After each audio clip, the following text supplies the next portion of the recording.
Proses kedatangan bangsa Eropa di Indonesia. Faktor pendorongnya karena kekayaan rempah-rempah di Indonesia menjadi daya tarik bangsa Eropa untuk datang ke Indonesia dengan motivasi 3G yaitu Gold Glory Gospel. Bangsa Eropa yang pernah ada di Indonesia, pertama Portugis, ada Antonio de Abreu dan Francisco Serrao tiba di Maluku pada tahun 1512. Kedua, Spanyol, ada Ferdinand Magellan dan pimpinan Juan Sebastian Elcano tiba di Maluku pada tahun 1521.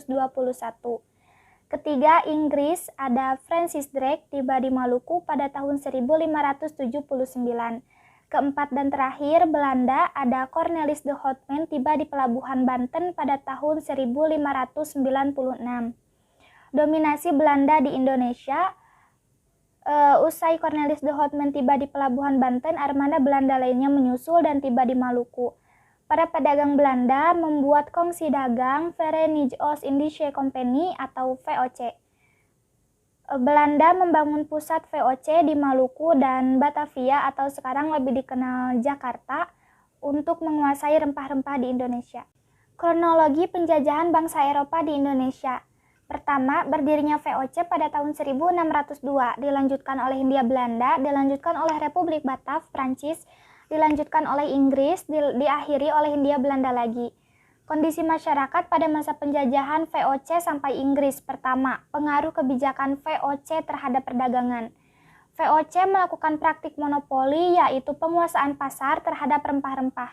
Petani dipaksa menjual rempah-rempah ke VOC dengan harga murah, sedangkan VOC menjualnya ke pasar Eropa dengan harga yang tinggi.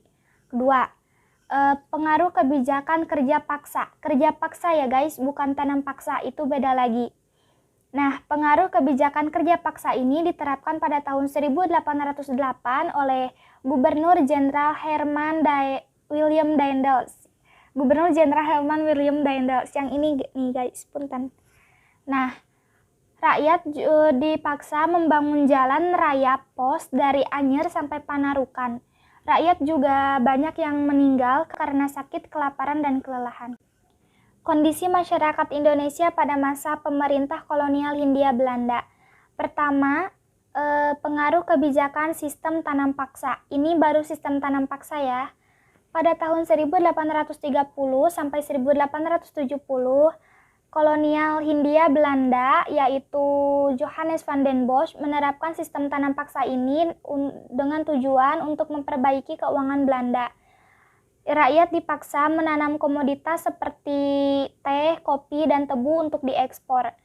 Kebijakan ini membuat rakyat menderita dan meninggal karena mengalami sakit, gizi buruk, juga kelaparan. Kedua, diterapkannya politik pintu terbuka. Pada tahun 1870, politik pintu terbuka ini diterapkan dengan tujuan menarik pengusaha swasta agar menanamkan modalnya di Indonesia. Pemerintah Belanda juga membuat dua undang-undang untuk kebijakan ini, yaitu Undang-Undang Agraria dan Undang-Undang Gula. Dan rakyat semakin menderita karena bertambahnya pihak asing ke Indonesia untuk melakukan eksploitasi. Perlawanan rakyat pada penjajahan Portugis, penyebabnya karena praktik monopoli yang diterapkan Portugis di Indonesia. Ada dua perlawanan, yaitu yang pertama, perlawanan Kesultanan Ternate. Penyebabnya karena Portugis terlalu ikut campur dalam urusan internal Kesultanan Ternate. Perlawanan ini terjadi di Maluku, di bawah pimpinan Sultan Hairun dan dilanjutkan oleh Sultan Babullah pada tahun 1575. Dan hasilnya Portugis berhasil diusir dari Ternate pada tahun 1575. Yang kedua adalah perlawanan Kesultanan Aceh. Penyebabnya karena terjadinya persaingan dagang antara Portugis dan Aceh di Selat Malaka. Perlawanan Kesultanan Aceh ini terjadi pada tahun 1629 di bawah pimpinan Sultan Iskandar Muda dan hasilnya kalah. Perlawanan rakyat terhadap penjajahan VOC. Penyebabnya karena praktik monopoli, perluasan wilayah kekuasaan VOC, dan ikut campurnya VOC dalam urusan internal kerajaan. Ada dua perlawanan. Yang pertama, perlawanan Kesultanan Mataram Islam. Ini terjadi karena keinginan rakyat untuk mempertahankan wilayah dan membendung pengaruh VOC di wilayah Jawa. Terjadi pada tahun 1629 di bawah pimpinan Sultan Agung dan hasilnya kalah. Yang kedua yaitu perlawanan Kesultanan Goa. Penyebabnya karena VOC memblokade perdagangan wilayah Somba Opu.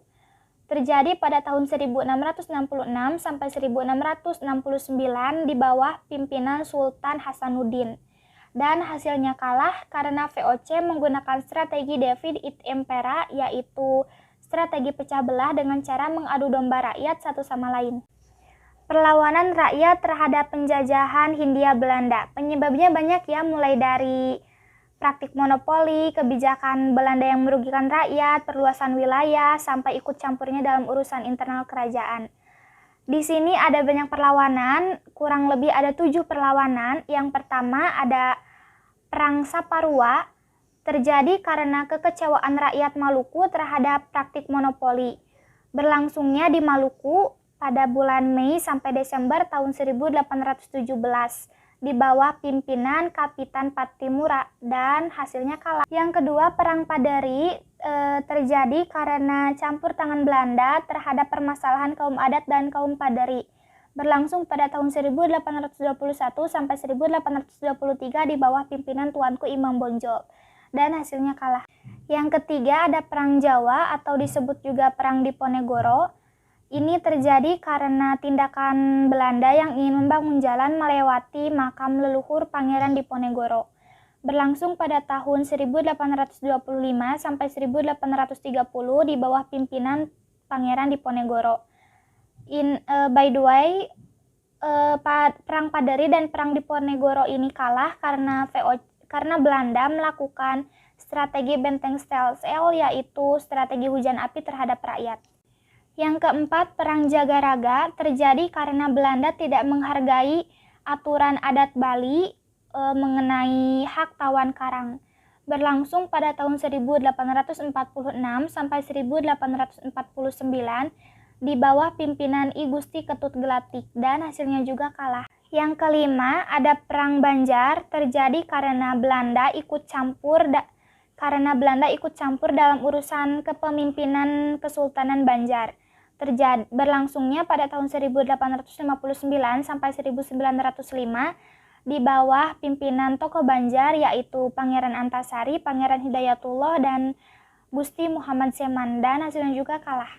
Yang keenam, terjadi Perang Aceh. Penyebabnya karena rakyat Aceh menolak tunduk kepada Belanda. Berlangsungnya pada tahun 1873 sampai 1904 di bawah pimpinan tokoh Aceh, yaitu Sultan Mahmud, Sultan Muhammad Daud Syah, Teuku Umar, Panglima Polim, Teuku Cikditiro, Cut Nyadin, dan Cutnya Mutia, dan hasilnya juga kalah. Yang ketujuh dan terakhir ada Perang Batak, terjadi karena Belanda ingin merebut kekuasaan di daerah Tapanuli. Berlangsung pada tahun 1878 sampai 1904 di bawah pimpinan Sisinga Mangaraja XII. Dan by the way, kenapa perlawanan rakyat banyak yang kalah? Karena pada masa itu rakyat belum menyadari bahwa perjuangan kerjasama itu sangat penting. Oke guys, segitu aja video dari aku hari ini. Dan by the way, ini juga video pertama aku. Mudah-mudahan bermanfaat untuk aku juga kalian.